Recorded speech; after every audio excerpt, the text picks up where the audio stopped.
کہ جنت جب دیکھی نا فرشتے نے تو اس نے کہا کہ جو اس جنت کا تذکرہ سنے گا وہ ہو ہی نہیں سکتا کہ اس میں جانے کی کوشش نہ کرے. اور جب اس نے جہنم دیکھی تو کہا کہ جو اس جہنم کا سنے گا ہو ہی نہیں سکتا کہ اس سے بچنے کی کوشش نہ کرے.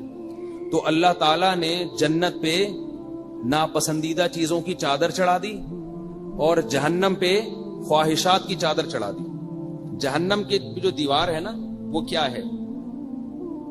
وہ ہے جو غلاف چڑھا ہوا ہے نا، وہ ہے زنا، شراب، غصہ جاری کرنا، اینٹ کا جواب پتھر سے دینا.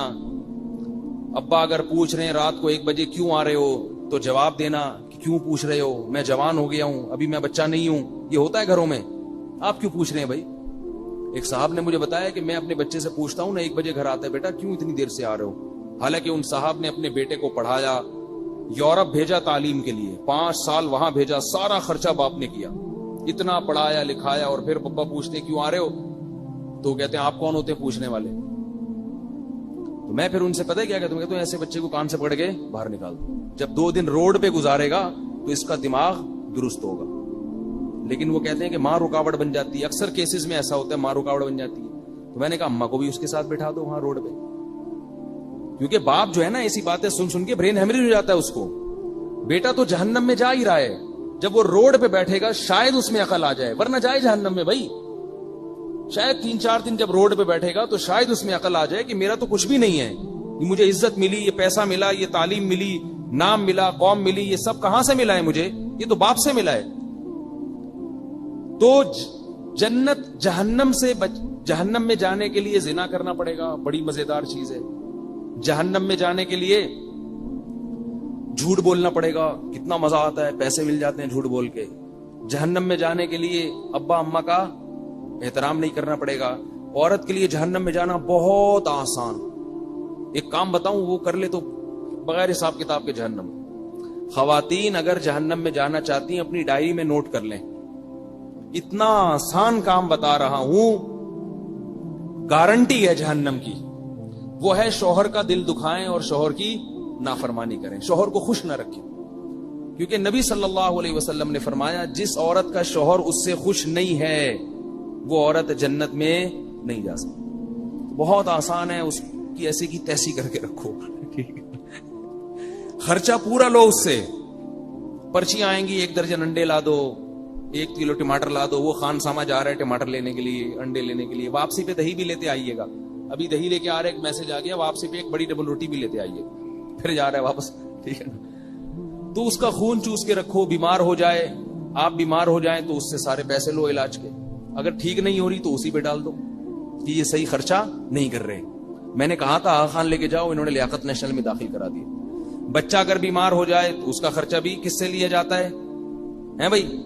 ابا سے لیا جاتا ہے. بچوں کی فیسیں ابا سے لی جائیں گی. سارے اس کا خون نچوڑ دو مگر مانو اپنی. منمانی کس کی ہوگی؟ بہت ہی شارٹ کٹ راستہ ہے جہنم میں جانے کا. اچھا خیر زیادہ نہ ہو جائے کہیں.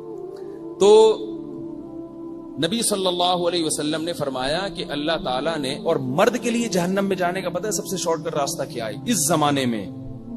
مردوں کے لیے ہے بد نظری. بے حیائی سے نہیں بچتے. آج کل انٹرنیٹ پر بیہودہ چیزیں دیکھی جا رہی ہیں. جہاں کوئی چمکتا دھمکتا چہرہ نظر آئے گا 1 دفعہ لازمی دیکھتے ہیں اس کو کہ یار حسرت نہ رہ جائے کہیں. اور پھر صحت بھی خراب ہوتی ہے، گناہوں کی طرف طبیعت بھی مائل ہوتی ہے. تو یہ تو اللہ نے سب سے بڑی آزمائش مرد کے لیے عورت کو بنایا ہے. یہ قرآن میں ہے، زُيِّنَ لِلنَّاسِ حُبُّ الشَّهَوَاتِ مِنَ النِّسَاءِ. قرآن کے الفاظ ہیں کہ ہم نے لوگوں کے لیے یعنی مردوں کے لیے جو سب سے مزین چیز بنائی ہے وہ عورتوں کو بنایا ہے. سب سے مزین کا کیا مطلب ہے؟ کہ چادر اللہ نے خوبصورت ڈالی ہوئی ہے، لیکن ہے کیا؟ وہ عذاب ہے، آگ ہے اگر حرام طریقے سے جاؤ. اب اس کا حل اللہ نے کیا بتایا؟ بھئی اتنی مزین چیز کو چھوڑے گا کیسے؟ تو اللہ نے فرمایا هل انبئکم بخیر من ذالکم. اس سے بھی زیادہ مزیدار چیز نہ بتاؤں؟ وہ ہے کہ اگر تم تقوی اختیار کرو گے تو جنت میں تمہیں حوریں ملیں گی، وازواج مطہرات، پاکیزہ بیویاں ملیں گی. تو یہاں مزے اڑا لو گے تو وہاں سے محروم. نہیں آ رہی نا بات سمجھ میں؟ اور وہاں اگر مزے چاہتے ہو تو یہاں نظر کو جھکاؤ. اور ایک اور طریقہ ہے, وہ میں پھر ابھی بعد میں بتاؤں گا, آپ اکیلے میں مل لیں, ٹھیک ہے نا. ایک اور حل بھی اللہ نے بتایا قرآن میں, ایک اور حل بتایا, وہ بھی سب کے سامنے بتانا مناسب نہیں. لوگ کہتے ہیں گھوم پھر کے نا ہر دفعہ ادھر ہی آ جاتے ہو, تو نکاح کر لو بھائی, حلال طریقے سے رکھو, نبیوں کی سنت ہے, اولاد ملے گی, حقوق ہوں گے. تو نظر کی حفاظت یہ بڑا اہم کام ہے, نظر کی حفاظت مرد کے لیے. عفیف اور پاک دامن لوگ آج کل چراغ لے کے بھی مشکل ہو رہا ہے تلاش کرنا, جو اپنی بیوی پر اکتفا کریں, اور ان کی بیوی کو یہ اعتماد ہو کہ ہمارے شوہر کا ہمارے علاوہ کسی اور سے کوئی لنک نہیں ہے. بہت سے ہیں اچھے, لیکن آج کل یہ میرے پاس بہت ساری کالز آتی ہیں خواتین کی کہ میاں صاحب غلط چکروں میں پڑے ہوئے ہیں. تو بھائی اپنے آپ کو ان چکروں سے بچاؤ. ایک خاتون بیچاری بہت پریشان ہے, یو کے سے فون کرتی ہیں, زندگی رو رہی ہیں کہ میرے میاں کو لت پڑ گئی ہے لڑکیوں سے, دوستوں کی, میرے بچے تباہ ہو رہے ہیں, برباد ہو رہے ہیں. میں ان بیچاری کو کیا کہتا, ان کو میں نے کہا صبر کرو, اس کو بڈھا ہونے دو, اپنے میاں کو کیا ہونے دو, بڈھا ہونے دو. ابھی جوانی کا جوش ہے نا, تھوڑے دن میں بڈھا ہوگا, پھر دیکھو کیا ہوتا. اور ایسا آدمی بڈھا بھی جلدی ہوتا ہے. ہر طرح سے بیچاری عورت نے سمجھا لیا, بچوں کا واسطہ دے دیا کہ ان کو بھی پتا چل رہا ہے تمہاری حرکتوں کا, ان پہ کیا اثر پڑے گا. لیکن وہی بات ہے کہ لوط علیہ السلام کی قوم جس بدکاری میں مبتلا ہو گئی تھی, لوط علیہ السلام نے سمجھایا سمجھایا سمجھایا سمجھایا, تو اللہ قرآن میں کیا فرماتے ہیں, لعمرک انہم لفی سکرتہم یعمہون. اے محمد صلی اللہ علیہ وسلم, ہمیں آپ کی عمر کی قسم, وہ لوگ اس وقت بڑے نشے میں پڑے ہوئے تھے, ان کو لوط علیہ السلام کی باتیں سمجھ میں نہیں آ رہی تھی, بہت نشے میں مست تھے. جب گناہ انسان کے سامنے ہوتا ہے تو وہ نشے میں مست ہو جاتا ہے, پھر نہیں دیکھتا کہ کیا ہے. اللہ نے پھر کیسا عذاب دیا, فجعلنا عالیہا سافلہا, فرمایا ہم نے زمین کو اٹھا کے الٹا دے کے پٹک دیا, پوری قوم کو اللہ نے تباہ کر دیا. تو زانی سے اللہ کو بہت نفرت ہوتی ہے. یاد رکھو ہمارے معاشرے میں زنا بہت تیزی سے پھیل رہا ہے, بہت تیزی سے پھیل رہا ہے. میرے پاس کالز آتی ہیں, ایسا ہی نہیں کہہ رہا میں, بہت تیزی سے. لوگ تو اپنے ہر چیز دل کی بات کر لیتے ہیں نا علماء کے سامنے. بہت تیزی سے زنا پھیل رہا ہے. اس کو اللہ کا واسطہ روکنے کی کوشش کرو, سختی کرو اپنے گھر میں. چچزاد پھوپھیزاد بہنوں کو بے پردہ نہ ہونے دو کزنوں کے سامنے. اگر آپ کا بیٹا چچزاد پھوپھیزاد بہن سے دوستی لگاتے, پابندی لگاؤ اس پر.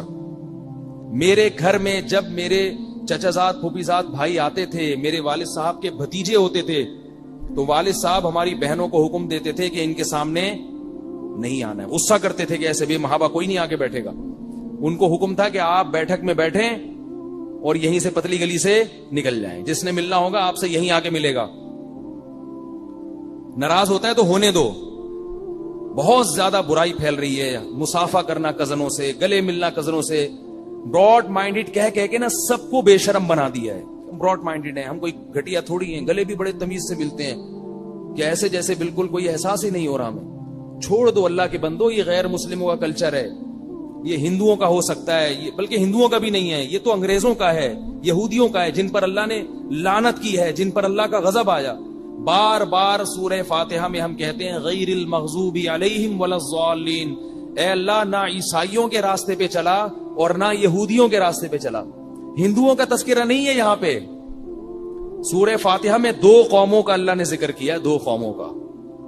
اے اللہ ہمیں انعام یافتہ لوگوں کے راستے پہ چلا, انعام یافتہ لوگوں کے راستے, ان لوگوں پر نہیں جن پر غضب ہوا. غضب کس پر ہوا تھا؟ یہودیوں پر. اور ان لوگوں پر بھی نہیں جو گمراہ ہیں.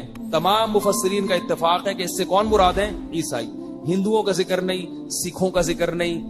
وجہ اس کی ہے کہ دنیا میں ہندو اور سکھ بھی ان کو فالو کر رہے ہیں. ہندوؤں کا اپنا کلچر ایسا تھوڑی تھا جیسا آج ہو گیا ہے. ان تو بڑا سخت پردہ ہوتا تھا. داماد جو ہے, ساس جو ہے اپنے داماد تک سے پردہ کیا کرتی تھی. انہوں نے بھی کس کو فالو کرنا شروع کر دیا؟ عیسائیوں کو, یہودیوں کو. ان کا بھی فیملی سسٹم تباہ و برباد ہو گیا. پریشان ہے وہ بھی.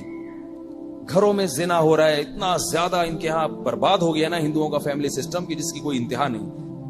کوئی عورت محفوظ نہیں ہے. ہر عورت کو پتا ہے کہ حتیٰ کہ اپنے محرم رشتہ داروں سے بھی محفوظ نہیں ہے.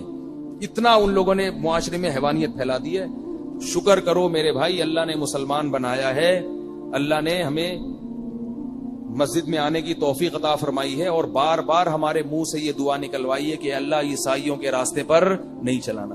تو کزنوں سے ہاتھ ملانا, گلے ملنا, یہ سارے یہود و نصارہ کے طریقے ہیں. لڑکیاں جب آپس میں ملتی ہیں تو آج کل ان میں بھی ایک بےہودگی آ گئی ہے, کسنگ کرتی ہیں ایک دوسرے کو. چھوڑ دو اس بے شرمی کو. جیسے مرد ملتے ہیں مصافحہ کرتے ہیں بس, تو لڑکیاں بھی آپس میں ملیں مصافحہ بس. اس سے زیادہ فری ہونے کی چندہ ضرورت نہیں ہے. برائی پھیلتی ہے معاشرے میں اس سے.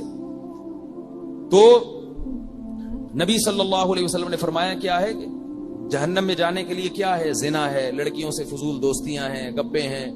اور جنت میں جانا ہے تو بیوی کو ٹائم دو. وہ ٹائم دینے کا آپ کے پاس ٹائم نہیں ہے, کیونکہ اس کا کوئی پولیس نہیں پوچھے گی آپ سے. وہ تو اللہ نے حکم دے دیا نا, اللہ نے حکم دے دیا بھائی اس کو ٹائم دو, تو اس کے لیے ٹائم نہیں ہے. کوئی فون آ جائے اننون نمبر سے کسی لڑکی کا تو بھاگ جائیں گے, بچے پھینک کے بھاگ جائیں گے. ٹھیک ہے نا. تو جہنم میں جاؤ بہت اچھا ہے بھائی. اللہ تعالیٰ نے قرآن مجید میں بتایا ہے کہ لَأَمْلَأَنَّ جَهَنَّمَ مِنَ الْجِنَّةِ وَالنَّاسِ